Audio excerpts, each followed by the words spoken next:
alabanza, las acciones de gracia delante de Él, porque Él es digno, porque Él es grande, Él es poderoso, nuestro Dios. Amén. Démosle gracias, levantemos nuestra voz para darle gracias a nuestro Dios, al que vive, al que reina por los siglos de los siglos. Amén. Padre, gracias, Señor. Gracias porque un día más estamos en este lugar para darte la gloria, porque tú, Señor, has sido fiel, has sido bueno, guardando nuestra vida, guardando nuestro cuerpo, Señor, de cualquier accidente, cualquier situación en nuestro cuerpo, Señor. Gracias porque podemos reunirnos con libertad para darte gloria, junto con nuestros hermanos, Señor, y todos aquellos que se unen para alabarte, para exaltarte, porque solo tú eres Dios poderoso, el que puede levantar nuestra vida, el que nos ha librado, Señor, de la ira venidera. Sabemos que estamos en tus manos, que tú eres nuestro protector, nuestro guardador, nuestra sombra, nuestro escudo, nuestra gloria, el que levanta nuestra cabeza, el Dios eterno que tiene cuidado de su pueblo, de sus hijos, de todas nuestras necesidades, Señor. Tú has suplido el alimento en nuestra mesa, has suplido el vestido, todo lo que hemos necesitado. Tú has sido, Señor, el que se ha encargado de todas nuestras necesidades, y por eso te damos gracias, Señor. Estamos agradecidos contigo por tus bondades, por todo lo que tú haces, porque nos has bendecido mucho más allá de lo que podemos entender, de lo que podemos conocer. Nos has puesto en lugar espacioso, has levantado nuestra vida, Señor, y le has puesto límite al enemigo que no puede traspasar en nosotros, Señor. Gracias, Padre, gracias. Te damos la gloria a ti, la alabanza. Reconocemos que solo tú eres Dios, que tú eres el eterno, que tú eres el Dios fuerte, el poderoso de Israel, que puede, Señor, ayudarnos en cualquier momento, porque tú eres el creador de los cielos, de la tierra, de todo cuanto existe, Señor. Grande es tu nombre, grande es tu poder. Todo lo que respire, alabe tu nombre y te exalte, Señor. Reconocemos que no hay nadie fuera de ti que pueda salvar, que pueda vivificar, que pueda levantar, Señor. Solo tú eres grande y poderoso. Tú eres el Dios eterno, y a ti nos debemos, Señor, nuestra vida. Todos nuestros sueños y nuestros anhelos están escondidos en ti, Señor, en hacer tu voluntad, en agradarte, en darte la gloria en cada momento de nuestra vida. Grande es tu nombre, reconocemos tu grandeza, tu poder, que tú vives, que tú reinas por siempre, Señor, que tú estás vivo y que tú puedes obrar en cualquier momento, haciendo milagros, maravillas y prodigios en medio de tus hijos, Señor. A ti sea toda la gloria y todo el honor por los siglos de los siglos, Señor. Aleluya, aleluya.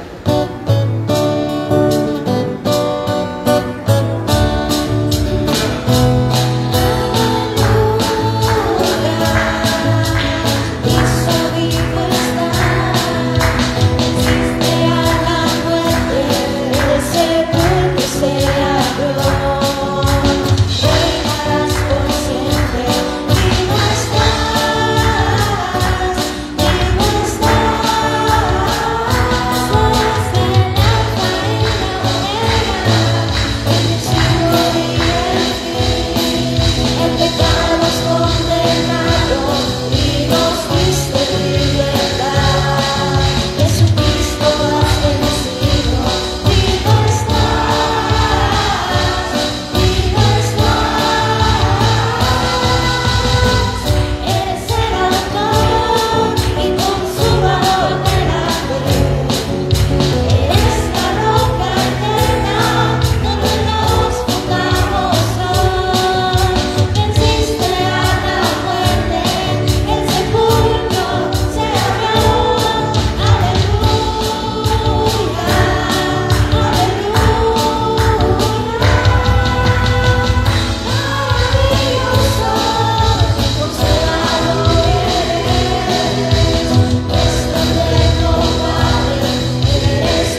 Tú dominas sobre todas las cosas. Tú eres el Rey, el Señor. A ti damos nuestra alabanza, nuestra adoración. Toda la gloria te pertenece a ti, Señor. Estás rodeado de majestad. Eres el victorioso, el todopoderoso, que puede salvar nuestra vida, que puede librarnos de cualquier maquinación. Tú puedes salvarnos, Señor, en cualquier momento, porque tú vives, porque tú reinas por siempre. Y en tu presencia, Señor, queremos estar para adorarte, para bendecirte. Solo en tu presencia hay plenitud de gozo. Solo en tu presencia hay paz, Señor, hay esperanza. Solo tú eres la esperanza de nuestra vida, el Dios todopoderoso, el que pronto volverá por nosotros, Señor. Aleluya. En tu presencia, Señor, queremos estar para adorarte. Esta noche hemos venido para adorarte, Señor, para glorificar tu nombre por siempre, Señor. Aleluya. Oh, eres digno, Señor, eres digno de toda la gloria, todo el honor.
darte nuestra gloria.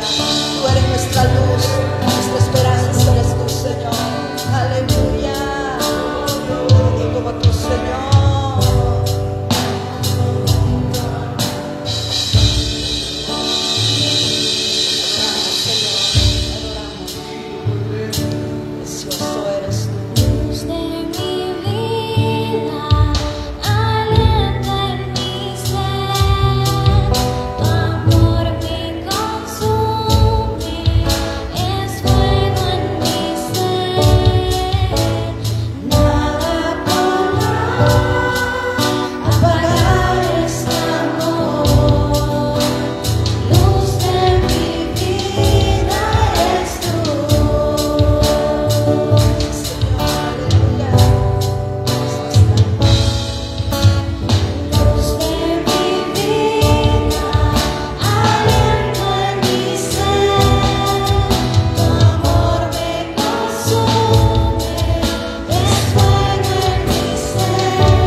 eres el que está sentado en el trono, y al Cordero a ti sea toda la gloria y el honor por siempre, Señor.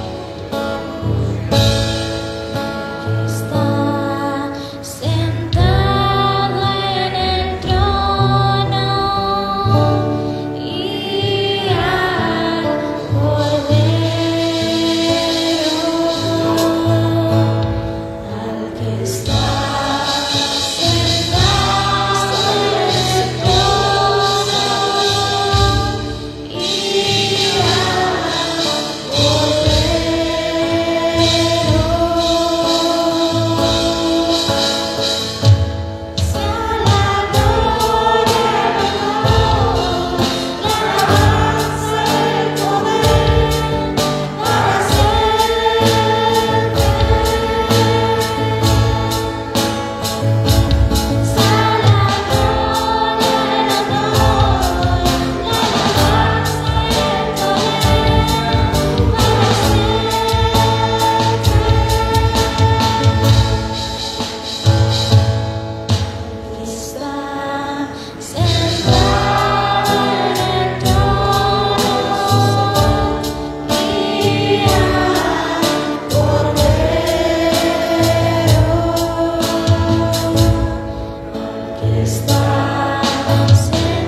Tuyo es el dominio, tuyo es el reino, por los siglos de los siglos. Digno, digno, digno. Por causa de tu poder, de tu santidad, de tu majestad, Señor. Eres digno, Señor, de recibir la adoración. Pues tú eres el creador de todas las cosas, el Rey, el Señor de la creación, el sustentador, el Redentor. Bendecimos tu nombre, Padre. Te damos la gracia por la vida, por las bendiciones, por tu misericordia renovada.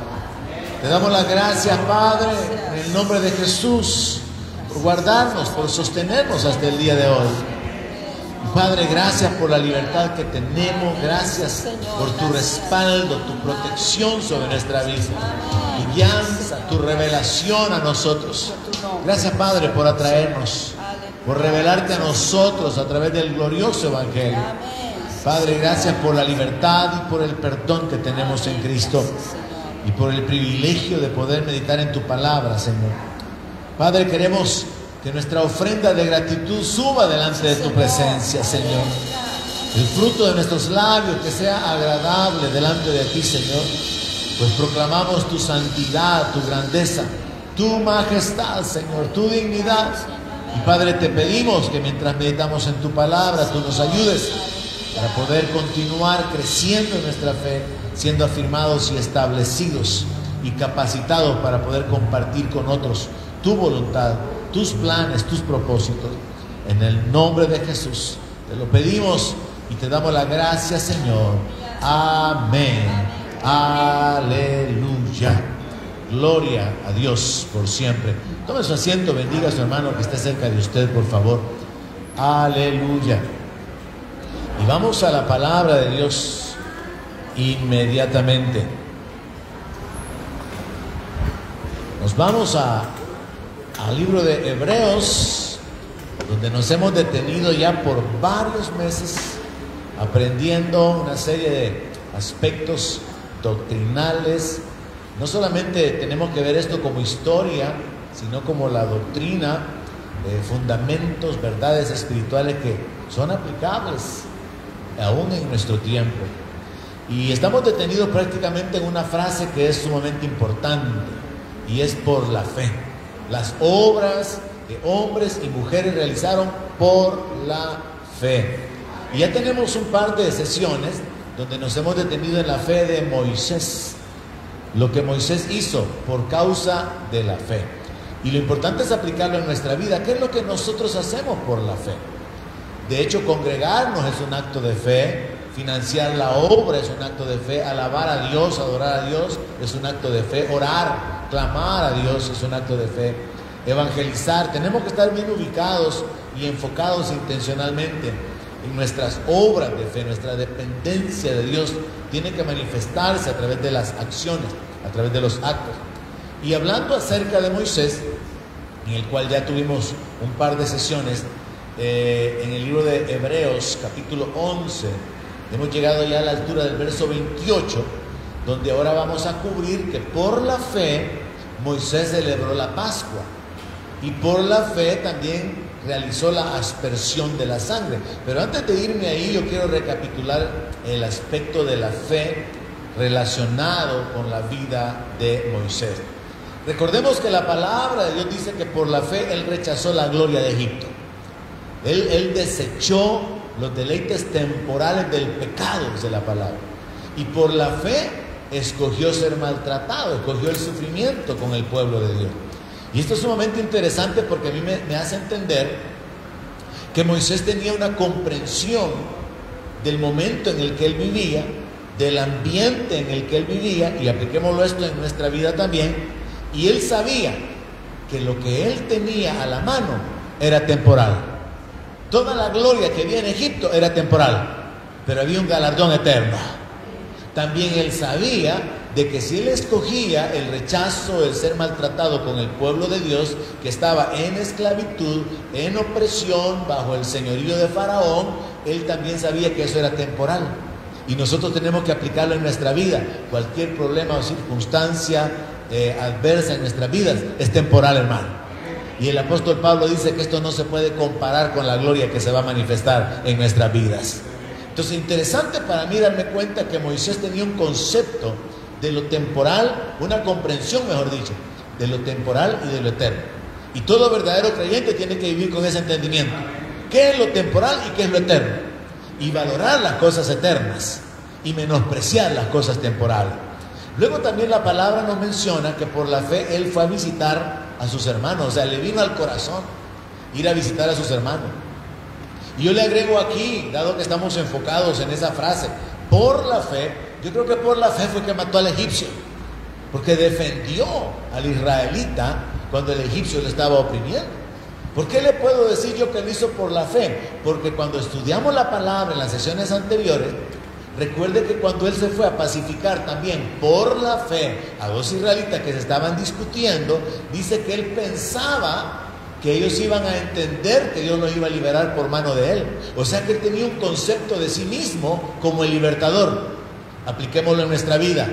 Usted tiene que tener el concepto correcto. Usted es un hijo de Dios. Usted ya no es un enemigo de Dios.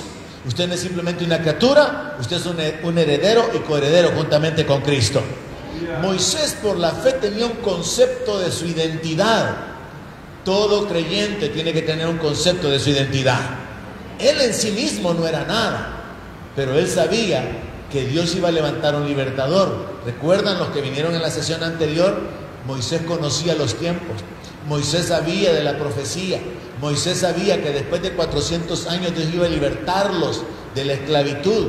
Y él conocía los tiempos y literalmente en el libro de Génesis dice que él pensaba que sus hermanos iban a entender que él los iba a libertar. O sea, él tenía un concepto sobre sí mismo por la fe. Así que por la fe, mi hermano, usted tiene que tener un concepto sobre quién es usted, su identidad en Cristo Jesús. Luego también fue por la fe que él se atrevió a ir a presentarse delante del faraón. Y aunque al principio se enfrentó también con el rechazo, la oposición de los magos egipcios, hasta el punto que imitaron las cosas que él comenzó a hacer, yo digo, cualquier creyente se hubiera sentido frustrado. De hecho, muchos cristianos se detienen en la administración de la liberación a personas endemoniadas porque es una lucha de poderes y muchas veces los demonios en las personas actúan de manera que el creyente piensa que no tiene realmente la autoridad o el poder para echar fuera al demonio, y entonces los demonios quedan en posesión de esas personas en muchos casos.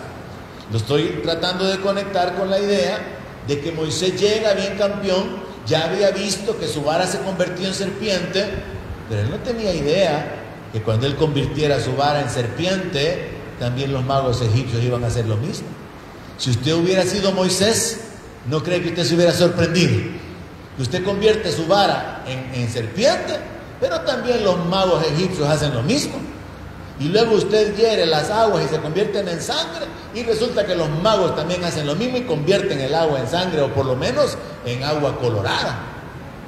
Pero en fin, vemos un conflicto de poderes, y yo creo que fue por la fe que Moisés se atrevió a permanecer, a ir una y otra vez delante del faraón, no para negociar, porque el faraón estaba negociando, sino para exigirle al faraón que dejara ir libre a su pueblo. Lo cual es bien interesante, porque el faraón primero le dice, vayan y regresen. Después le dice, vayan pero no lleven los niños. Después le dice, vayan y llévense los niños pero no se lleven sus cosas. Y me encanta esa frase, yo recuerdo haber predicado hace muchos años sobre esto, cuando Moisés le dice, ni una pezuña te vamos a dejar. Le reto para que busque esas escrituras en la palabra, porque son emocionantes cuando vemos el respaldo de Dios en la vida de sus siervos.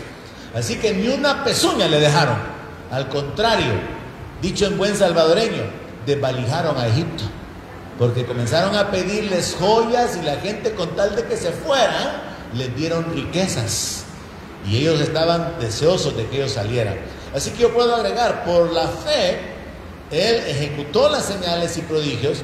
La Biblia literalmente dice que por la fe salió de Egipto sin tener temor de Faraón, fue lo que vimos en la sesión anterior. Y ahora tenemos dos aspectos. Por la fe celebró la Pascua y la aspersión de la sangre, y por la fe pasaron el Mar Rojo. Yo creo que esta noche no vamos a alcanzar a pasar el Mar Rojo. Hay tantas cosas interesantes que quiero compartirle, así que nos vamos a detener en ella. Vamos entonces, Hebreos 11, verso 28, dice la palabra, que por la fe celebró la Pascua y la aspersión de la sangre, para que el que destruía a los primogénitos no los tocara a ellos. Vámonos a la historia, porque en la historia hay detalles. Éxodo, capítulo 12, verso 21. Dice que Moisés convocó a todos los ancianos de Israel y les dijo: saquen y tomen corderos por vuestras familias y sacrifiquen la Pascua.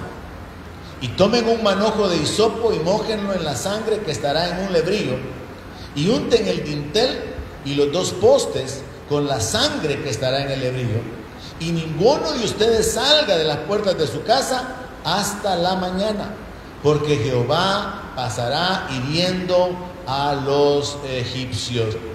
Y cuando vea la sangre en el dintel y en los 2 postes, pasará Jehová a aquella puerta y no dejará entrar al heridor en vuestras casas para herir.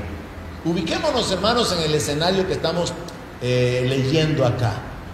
Moisés aparece con una información, con una instrucción sumamente extraña. Instrucciones recibidas de parte de Dios con respecto a que había llegado el día en que iban a ser libertados de la esclavitud del faraón. Y esa noche tenían que hacer cosas muy extrañas, como vamos a ver los detalles, como estar listos, vestidos, preparados para salir, matar un cordero, asarlo, comerlo por familias, aplicar sangre en los dinteles, en el marco de las puertas de sus habitaciones o de sus casas. Y usted imagínese al pueblo recibiendo esa instrucción.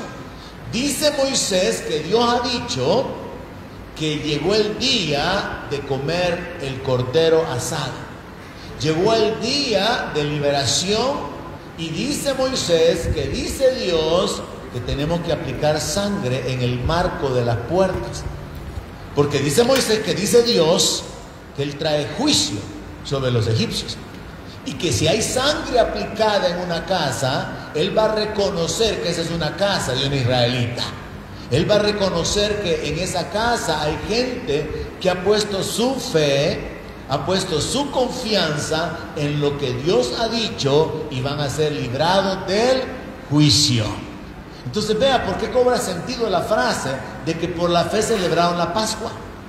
O sea, ellos se comieron el cordero, ellos sacaron la sangre del cordero y la aplicaron en la puerta como un acto de fe, como un acto de obediencia, confiando en que lo que Dios había dicho que iba a hacer contra los egipcios y de lo cual Dios los iba a guardar a ellos si obedecían, iba a suceder. Entonces ellos actuaron en obediencia por la fe en la declaración de la información que Dios había dado a través de Moisés. Ahora, ellos tenían fe definitivamente en que ellos iban a ser librados de los egipcios. En Éxodo capítulo 12, verso 11, vea esta instrucción. Dice: y lo van a comer así, ceñidos vuestros lomos, vuestro calzado en vuestros pies y vuestro bordón en vuestra mano.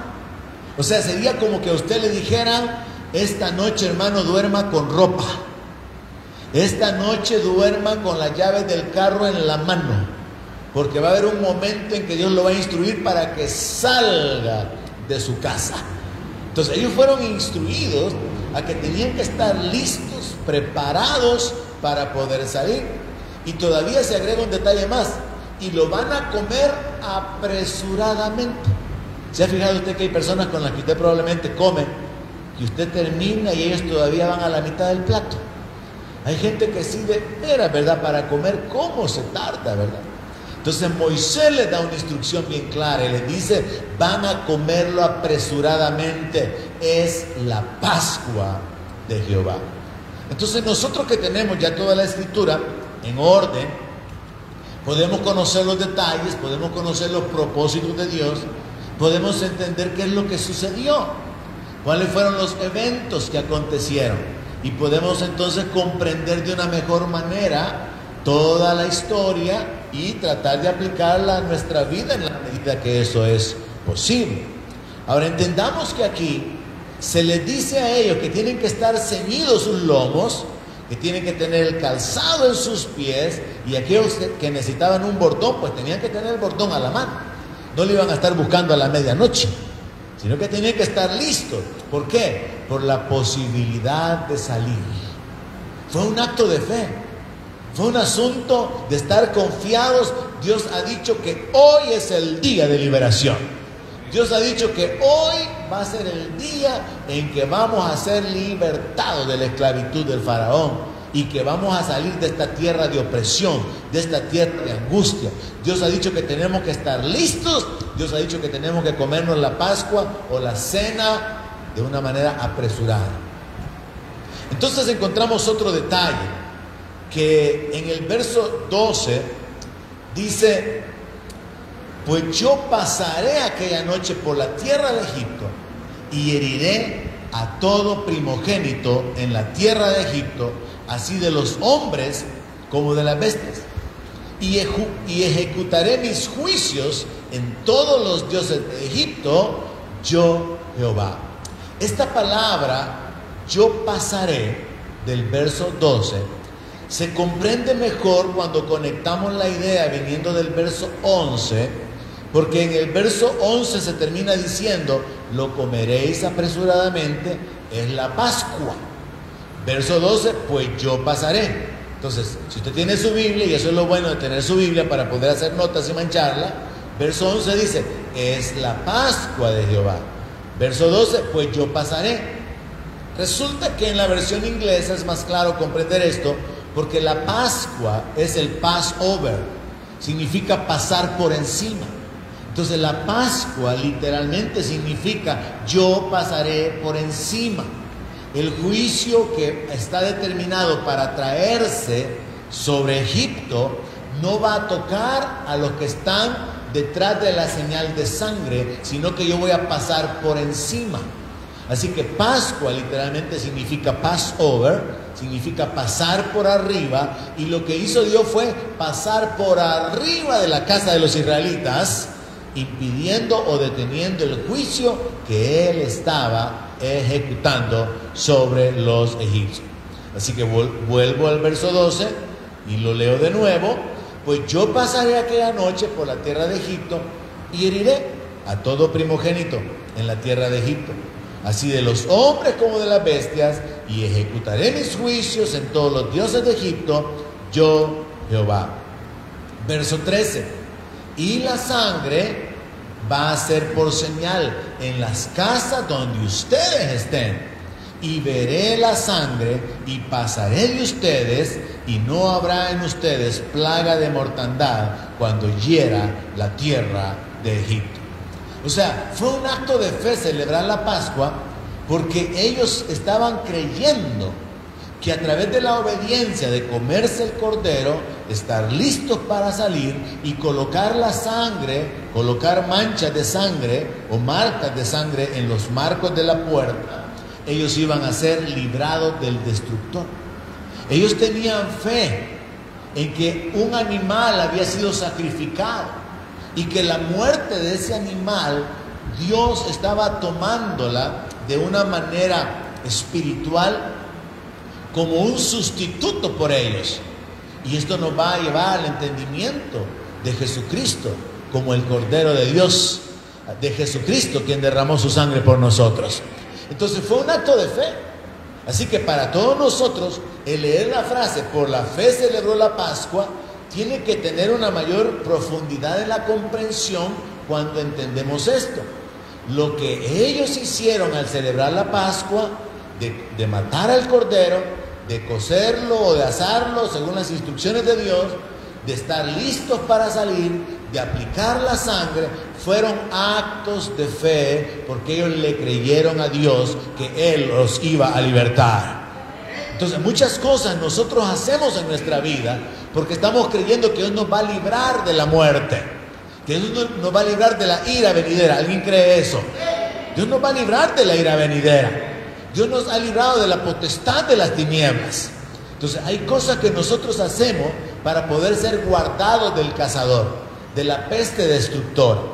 Y de una manera similar fue un acto de fe de Moisés y de todo el pueblo al hacer todas estas cosas.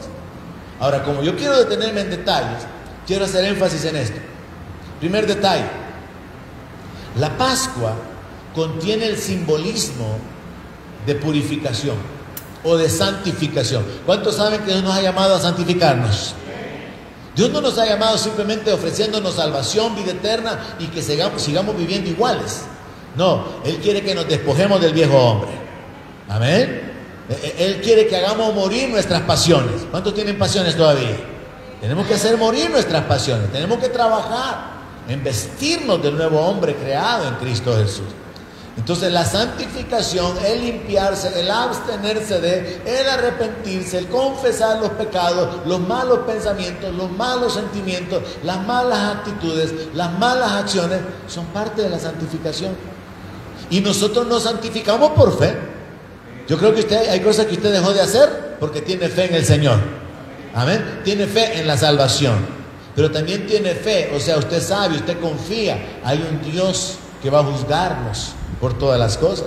Y entonces la fe en Dios, el temor a Dios nos hace vivir de cierta manera. Ahora, resulta que la paz contiene este simbolismo de purificación porque la instrucción que fue dada en el verso 15 de Éxodo 12 incluía que ellos tenían que comer durante 7 días panes sin levadura. O sea, la Pascua no era simplemente el comerse el cordero.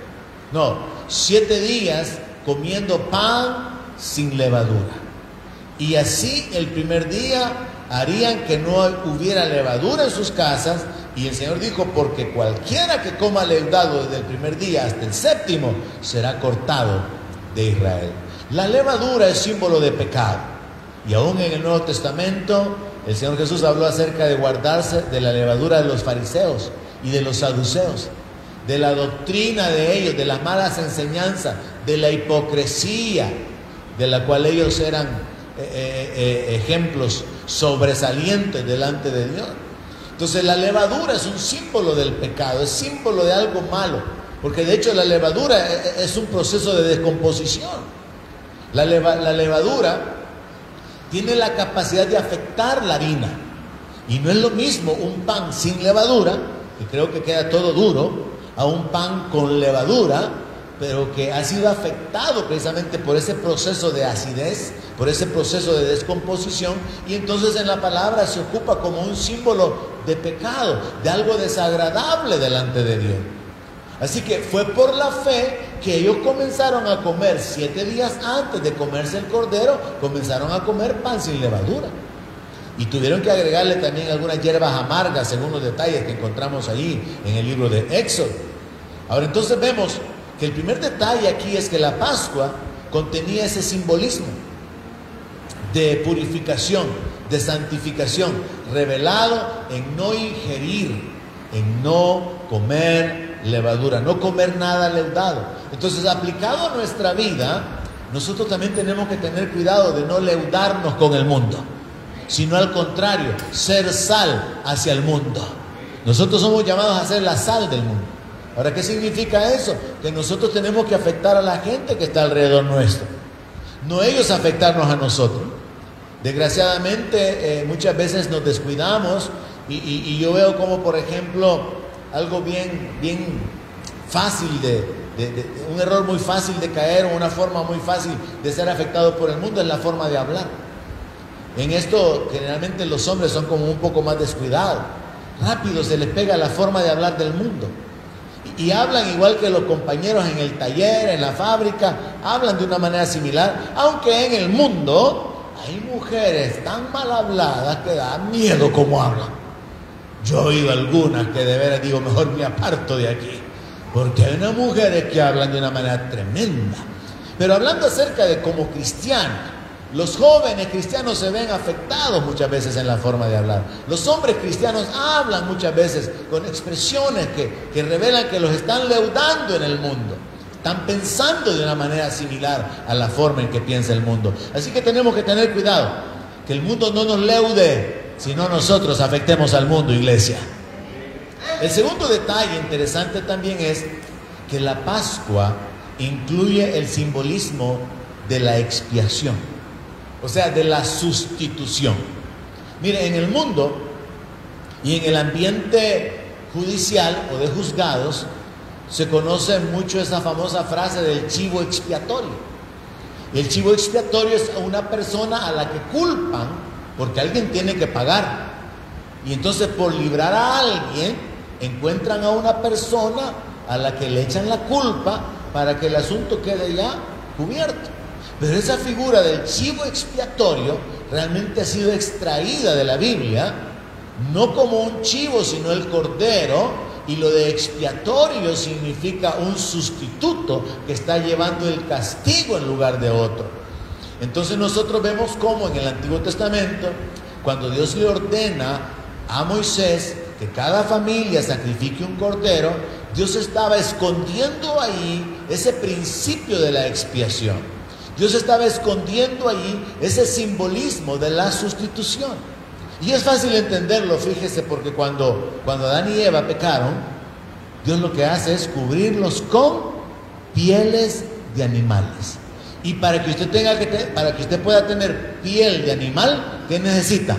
Un animal muerto.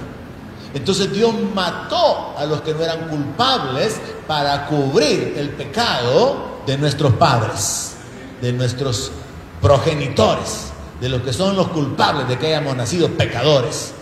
Dios sustituyó, Dios colocó sustitutos o sacrificó sustitutos para poder cubrir el pecado. Entonces, ahí en Génesis eso queda pero clarito. Recuerde que dice que ellos se habían hecho tapaderas con hojas de higuera, dice, ¿verdad? Y en los dibujitos de los niños, ¿verdad? Le ponen un trébol ahí, ¿verdad? Le ponen una hojita ahí nada más. Pero ellos se habían hecho ahí quizá algo con una hoja de guineo, de seguro una faldita, ¿verdad? O con ramas de coco, a saber con qué se habían cubierto. Pero lo interesante es que Dios los cubre con pieles de animales. Y eso significa que Dios sacrificó animales para poder cubrir el pecado de Adán y de Eva. Entonces ese principio de la expiación o de la sustitución se repite acá en Éxodo. Éxodo capítulo 12, verso 3. El Señor le dijo a Moisés: habla a toda la congregación de Israel diciéndole: en el día 10 de este mes, tómese cada uno un cordero según las familias de los padres, un cordero por familia. Mas si la familia fuera tan pequeña que no baste para comerse el cordero, entonces él y su vecino inmediato a su casa tomarán uno según el número de las personas, conforme al comer de cada hombre. Haréis la cuenta sobre el cordero. O sea, Dios les da la instrucción: van a tener que prepararse un cordero, va a ser algo en la intimidad familiar, va a ser algo propio, va a ser algo con lo cual se van a identificar de una manera directa. Nadie lo puede sustituir, reemplazar o tomar su lugar. Tiene que ser hecho por familia, para poder cubrir a la familia. Tienen que comer de ese cordero todos los miembros de esa familia. Verso 6. Recuerde que les había dicho que lo tomaran el día 10. Pero en el verso 6, lo van a guardar hasta el día 14 de este mes. Y lo inmolará toda la congregación del pueblo de Israel entre las 2 tardes. O sea, datos o instrucciones bien específicas. ¿Cuándo lo tenían que retener? ¿Cuándo lo tenían que sacrificar? ¿A qué horas tenían que sacrificarlo? ¿Cómo tenían que comerlo? ¿Quiénes tenían que comerlo? ¿Y qué es lo que tenían que hacer con lo que sobrara? Todo estaba dictado por Dios. Entonces, el acto de fe consiste en obedecerle a Dios. Usted vive por fe cuando usted ora. Usted vive por fe cuando usted alaba a Dios. Usted vive por fe cuando usted se congrega. Usted vive por fe cuando usted evangeliza, cuando usted comparte con otros de Cristo. Son acciones de fe que están basadas en la palabra. Usted vive por fe cuando usted se santifica, cuando practica la justicia. Usted vive por fe cuando usted sirve a otros. Entonces, todas las instrucciones que hay en la Biblia, en realidad, son oportunidades para que nosotros probemos nuestra fe. Por eso es que Santiago dice: muéstrame tu fe sin tus obras, porque yo te voy a mostrar mi fe con mis obras. Nuestras obras revelan la fe. El hecho de que muchos cristianos se congreguen tan irregularmente revela su nivel de fe. El hecho de que un cristiano sea fiel en congregarse revela su compromiso, su confianza y su nivel de fe. El hecho de que muchos cristianos no financien la obra revela que no confían en que Dios puede multiplicar sus semillas, en que Dios puede encargarse de que les sea dado de vuelta medida buena, remecida y rebosando. El hecho de que muchos cristianos sean fieles con su finanza, aún en los peores momentos de su vida, revela su fe. Todo lo que nosotros hacemos, hermano, son acciones de fe, ahora que somos hijos de Dios. Revela nuestra fe, revela nuestro nivel de fe, revela nuestra falta de fe. Entonces nosotros vemos aquí que ellos recibieron instrucciones bien claras. Tomen un cordero el día 10, lo van a matar el día 14, que es el propio día de la Pascua, y lo va a inmolar toda la congregación del pueblo de Israel entre las 2 tardes. Y luego en el verso 8 dice: y aquella noche comerán la carne asada al fuego. No lo podían sancochar, no lo podían freír, tenía que ser asado al fuego. Y panes sin levaduras, con hierbas amargas lo comerán. Habían instrucciones bien específicas, las cuales el pueblo tenía que seguir.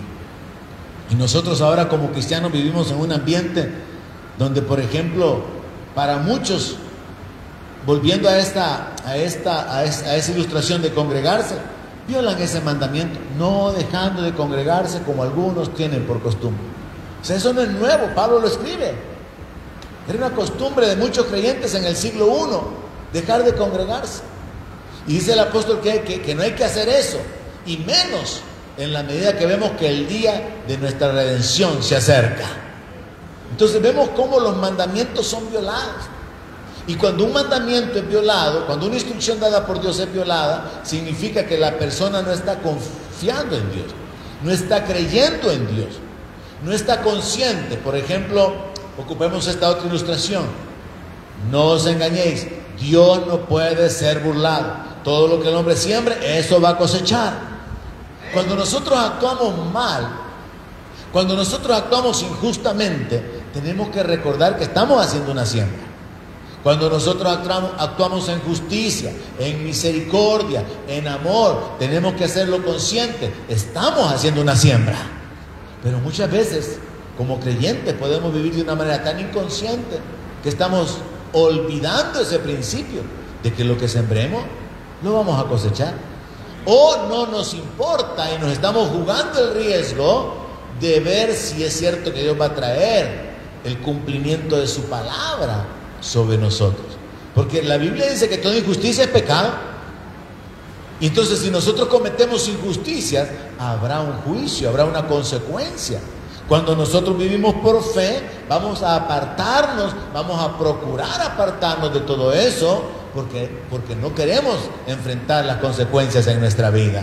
Y entonces terminamos de nuevo caminando por fe, caminando por fe. Nos abstenemos de y practicamos esto porque es nuestro estilo de vida como creyentes. Entonces ellos se comieron literalmente el cordero sacrificado. Literalmente. Asaron el cordero, comieron cordero asado. Esa noche estaban listos para salir, aplicaron la sangre, marcaron sus puertas con sangre, porque ellos estaban llenos de una convicción. Iban a ser liberados de Egipto, iban a ser liberados de los juicios que en ese momento o ese día se iban a efectuar, iban a ser sacados de la tierra de esclavitud y de opresión. Y ellos literalmente realizaron acciones que tenían un simbolismo. Y aquí es donde yo quiero detenerme realmente, porque creo que la falta de comprensión de estos principios causa que algunos creyentes actúen de una manera errónea. Así que espero con la ayuda del Señor darme a entender. Ubiquémonos en esto. Los israelitas literalmente comieron cordero esa noche. Y desde ese día, cada año, cada 14 de Nisan, que viene siendo más o menos entre marzo y abril, cada año realizaron un memorial de la Pascua. Una vez al año mataban otra vez el cordero. una vez al año. Recuerdan que el Señor Jesucristo comió la Pascua con ellos. Y esa misma noche fue capturado. Y al día siguiente fue sacrificado. Él comió la Pascua y Él se convirtió en nuestra Pascua. Por eso el apóstol Pablo dice, nuestra Pascua, que es Cristo, ya fue sacrificada. Entonces nosotros no necesitamos, como los mesiánicos hacen con los cristianos, andar comiendo más cordero, porque nosotros tenemos a Cristo, que es nuestra Pascua. Ellos se comieron literalmente al cordero, pero nosotros nos comemos a Cristo espiritualmente. Examinemos esto. Nosotros es por la fe que nos comemos la carne de Cristo. No es que necesitamos la hostia.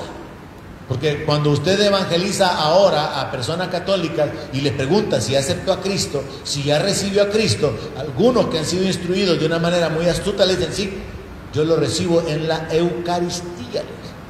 Porque les han enseñado que la hostia es el cuerpo de Cristo. Y entonces se comen a Cristo cuando le dan la hostia. Pero nosotros tenemos que entender que el comerse a Cristo es algo espiritual. Examinémoslo en Juan capítulo 6, verso 51 en adelante. Porque nosotros ya nos comimos a Cristo por medio de la fe. Comer significa asimilar algo en nuestro cuerpo. Comer significa ingerir un alimento para nuestro cuerpo físico. Pero comer espiritualmente hablando es creer. Es recibir, es apropiarnos de algo. Usted lo hace suyo, como cuando Jesús dice, hagan que se les penetren bien estas palabras. ¿Cómo hace usted que se le penetren bien las palabras? Oyéndolas, recibiéndolas, creyéndolas y reteniéndolas. Entonces usted hace que sean suyas esas palabras. Juan 6:51, Jesús hizo esta declaración: yo soy el pan vivo que descendió del cielo. Si alguno come de este pan, vivirá para siempre. Y el pan que yo les daré es mi carne, la cual yo daré por la vida del mundo. Verso 52 viene el conflicto. Entonces los judíos contendían entre sí diciendo, ¿cómo puede éste darnos a comer su carne? Jesús les dijo, de cierto les digo, si no se comen la carne del Hijo del Hombre y beben su sangre, no tienen vida en ustedes.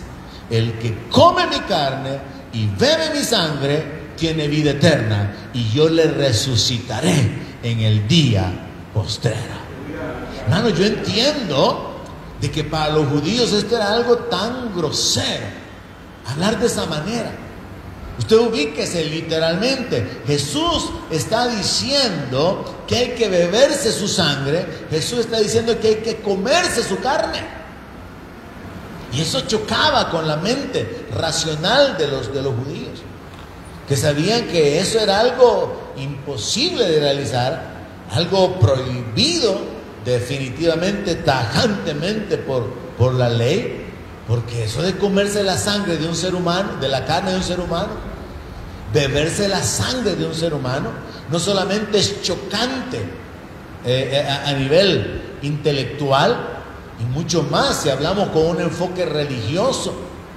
Entiéndase usted, por ejemplo, que hubieron épocas en Israel donde se comieron algunos niños, donde se hicieron tratos. Recuerde que había unas mujeres, ¿verdad?, que comámonos primero el tuyo, después nos comemos el mío, y después la otra escondió el de ella y no se lo pudieron comer. ¿Se imagina usted? Y eso era parte de la maldición sobre el pueblo de Israel, comerse a sus hijos. Entonces ahora Jesús aparece diciendo que hay que beberse su sangre y que hay que comerse su carne, y ellos están ahí, según el verso 52, trastornados, confundidos, sin entender qué es lo que Jesús está hablando. Pero nosotros tenemos que entenderlo muy fácilmente, hermano. Nosotros nos comemos a Cristo por medio de la fe en su sacrificio. Nosotros nos bebemos la sangre de Cristo por medio de la fe, del entendimiento de que esa sangre fue derramada para comprar nuestra vida, para comprar nuestra salvación. Ahora, ¿cómo se lo compruebo? Juan 6:40, el capítulo en el cual Jesús está hablando de comer tu carne y de beber su sangre, tiene como factor dominante creer en Él. Entonces la forma de comerse a Cristo, espiritualmente hablando, porque a Cristo nadie se lo podía comer físicamente.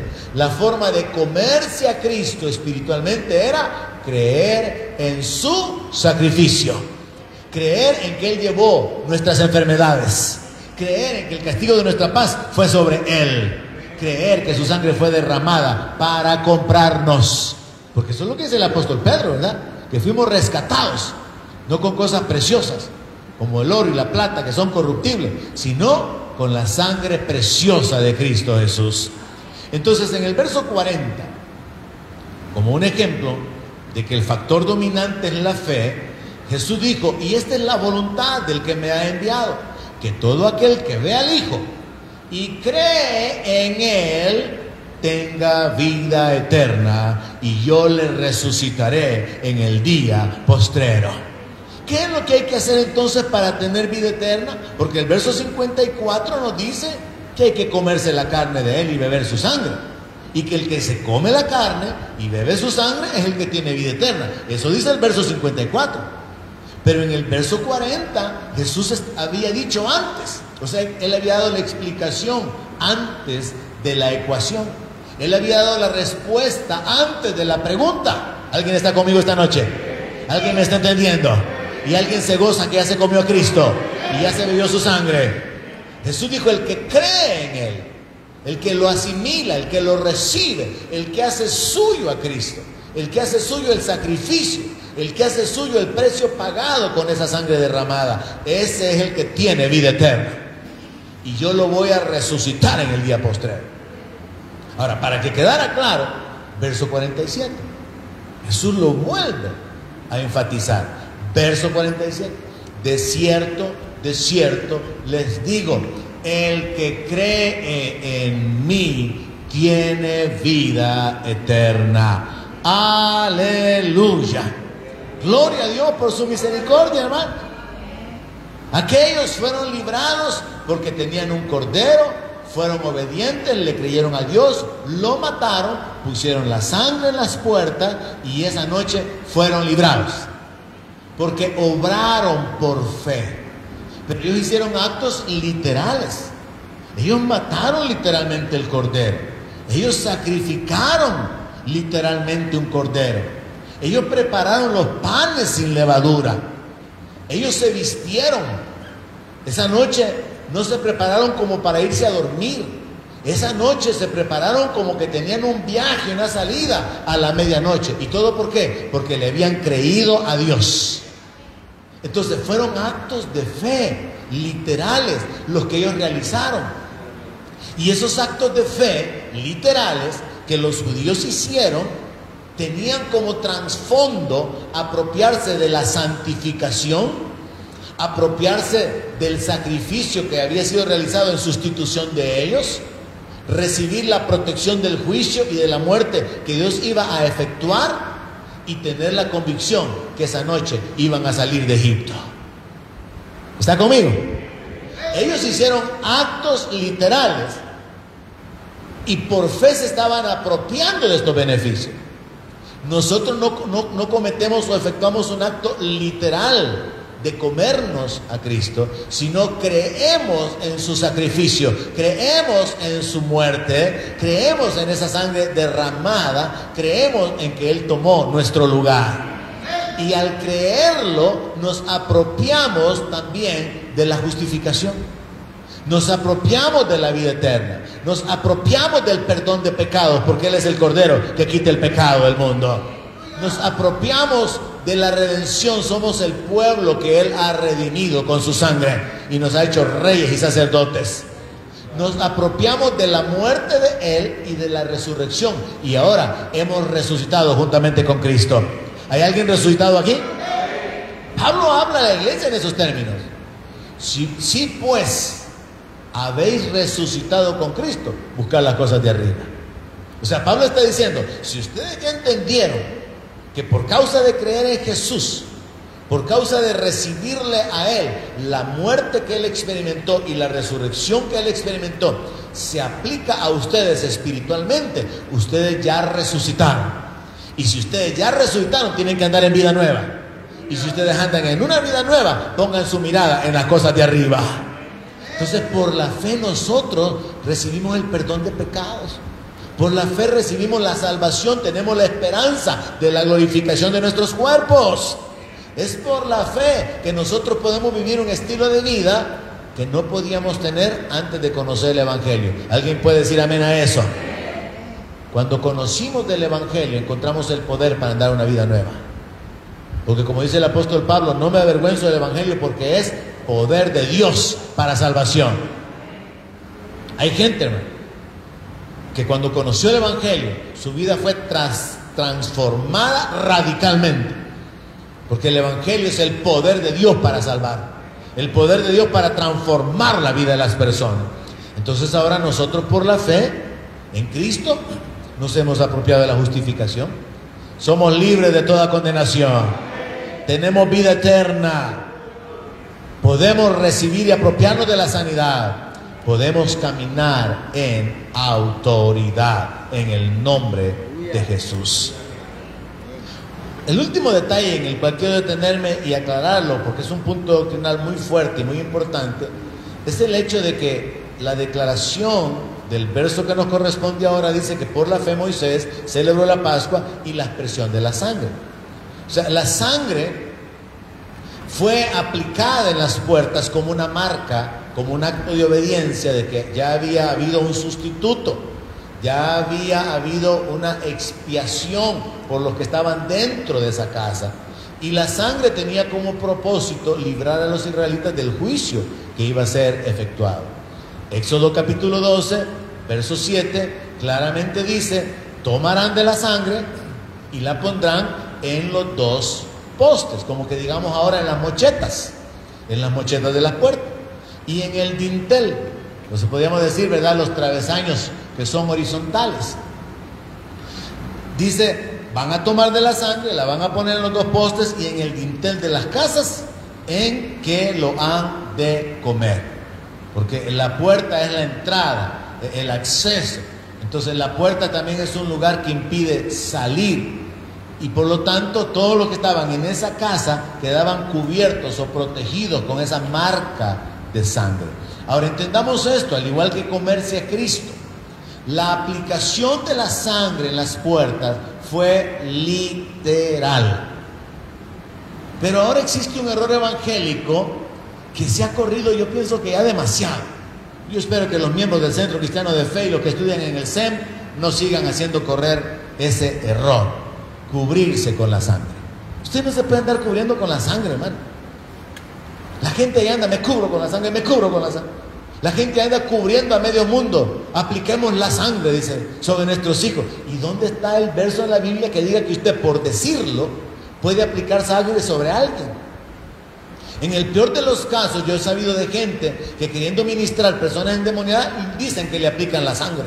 Y yo vengo aplicándote la sangre, Jesús. He sido testigo incluso de gente que dice, y la sangre de Cristo viene quemándote, te quema, te quema. Y un montón de cosas que los evangélicos hacen, hermano, que no tienen base en la Biblia. Y entonces nosotros tenemos que entender que estos son errores. Y yo en eso soy cuadrado. Mire, yo soy celoso en cuanto a la palabra, hermano. En cuanto a pensar, es que tenemos que ser claros. No podemos desviarnos ni abrirnos a ciertas posiciones, porque nos desviamos hacia las herejías, hermano. Y eso es lo peligroso. Así que yo espero que usted no se ande cubriendo con la sangre, sino que usted sepa que usted fue comprado con la sangre y fue rescatado por la sangre de Cristo. Esa declaración, hermanos, es incorrecta. Gente que pone comentarios en mensajes o en diferentes lugares, en las redes, por ejemplo, que Dios en su misericordia nos cubra con su sangre. Le andan pidiendo a Dios que Dios los cubra con su sangre. En lugar de caminar en obediencia, en lugar de vivir bajo el abrigo del Altísimo, en lugar de caminar en el temor de Dios, quieren que Dios los cubra con su sangre. Eso no es bíblico. Eso no es doctrinalmente correcto. No sé si usted habrá leído, por ejemplo, posts o comentarios como este: que Dios cubra con su sangre al presidente. Dios no necesita cubrir con su sangre al presidente. Pero son dichos evangélicos que revelan la ignorancia de la doctrina o que revelan la religiosidad en la cual se cae cuando simplemente estamos repitiendo cosas que no son verdaderas. Hay un dicho también que es: la sangre de Cristo tiene poder. Sí, la sangre de Cristo tiene el poder de rescatar la vida de las personas. La sangre de Cristo tiene el poder de comprar a cualquiera para que sea parte del reino de los cielos. Pero esa expresión también se utiliza mal muchas veces para hablar de protección, para hablar de ser liberado de una manifestación demoníaca o cosas por el estilo. Entonces nosotros tenemos que saber, la sangre fue usada para comprarnos. La sangre, en un sentido figurado, fue rociada sobre nosotros, porque la palabra de Dios habla acerca de ser rociado por la sangre, en ese sentido, de que nos marcó santificándonos y nos marca para poder ser librados del juicio, porque ya el Cordero murió por nosotros. Es por la sangre que fuimos lavados, en término espiritual, fuimos limpiados de nuestros pecados. Pero eso suena absurdo, lavar con sangre. Lave usted algo con sangre y ¿cómo va a quedar? Queda ensangrentado, no queda limpio. Pero es un término espiritual. Tenemos que entender que la Biblia ha sido escrita de una manera simbólica, con figuras, con alegorías, con ilustraciones, para poder tratar de darnos a entender verdad. Entonces la sangre de Cristo nos limpia de todos nuestros pecados, y es con su sangre que fuimos comprados. Así que nos detenemos hasta aquí. Dejamos para la próxima sesión: por la fe pasaron el Mar Rojo. Porque hay muchos aspectos ahí en los que tenemos que detenernos, relacionados con esa actitud de fe, de obedecer al hombre cuando le dice: marchen, dice Dios que marchen. Y las dos paredes de agua en el mar que había sido abierto. Pero por hoy nos quedamos con esto, y espero, hermano, de que usted pueda fundamentarse, establecerse, y que pueda también compartir con otros la palabra de Dios. Oramos y damos gracias a Dios por la vida, por su misericordia sobre cada uno de nosotros. Padre Celestial, estamos agradecidos por la vida. Estamos agradecidos por la libertad que tenemos en Cristo.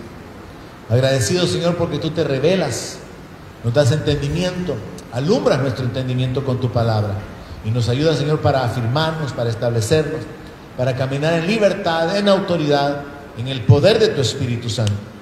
Padre, gracias, porque somos exhortados, somos animados a continuar viviendo por fe, actuando por fe cada día, tomando acciones intencionales y conscientes que revelan nuestra confianza, nuestro temor, nuestra expectativa de la gloria del reino, de la salvación, de la herencia y de la manifestación gloriosa en la cual tú habrás de manifestarte en nuestra vida. Padre, gracias te damos por tu protección este día, por el alimento que hemos podido recibir este día. Gracias te damos, Padre, en el nombre de Jesús, por tu bondad, por tu misericordia, por tu gracia. En el nombre precioso de Jesús, nuestro Señor y Salvador, te agradecemos y te honramos con lo recibido de tu mano, sabiendo que todo es tuyo, que tú mereces la gloria y la honra por los siglos de los siglos. Amén. Aleluya. Gloria a Dios, mis hermanos.